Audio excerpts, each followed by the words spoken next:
As you know, we've gone over all the different bones. But what we're going to do in this video is we're just going to identify the key bones that we need to know so that we can apply them to different joint movements.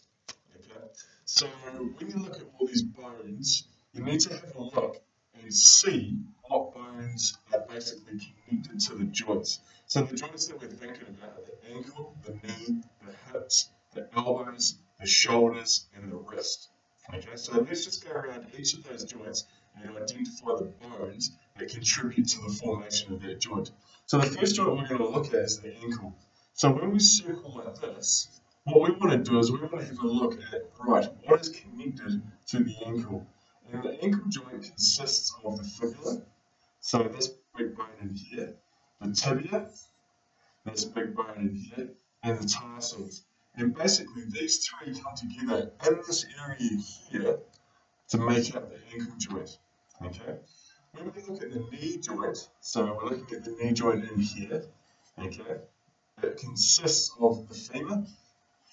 Alright, so the femur is this big bone here, coming down to the knee joint. And then it also consists of the tibia, because it goes up into the knee joint, and the fibula, which goes up into the knee joint.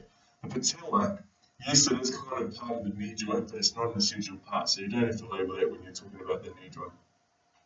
The next joint that we're going to focus on is the hip joint. So this joint here, okay, this connection in here, that is the hip joint, and it only consists of two bones. So we have the femur, alright, which is one bone, and then we also have the pelvis. So the hip joint only consists of the femur, which is this part here, and then the pelvis, which come together to make that joint there.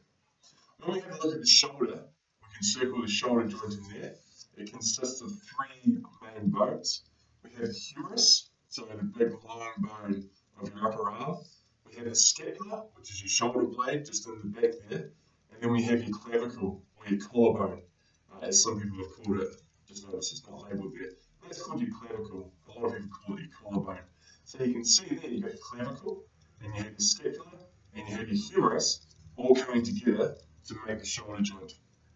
When you look at the elbow joint in here, it consists of three bones. You have the lower part of the humerus, so the humerus is coming down here. Then you also have the radius and the ulna. And those three bones, 1, 2, 3, join together to make up your elbow joint. When we have a look at your wrist joint, so down here, alright, your radius and your ulna, so these bones here in your lower arm or your forearm, they come together and they meet up with your carpals, which are these bones in here. So you have 1, 2, 3, and that's how you make your wrist joint. So when you're thinking about the different joints in your body, what you're doing is you're thinking about the bones that join together to make up those joints. Okay, and we're going to get into more detail about that in class.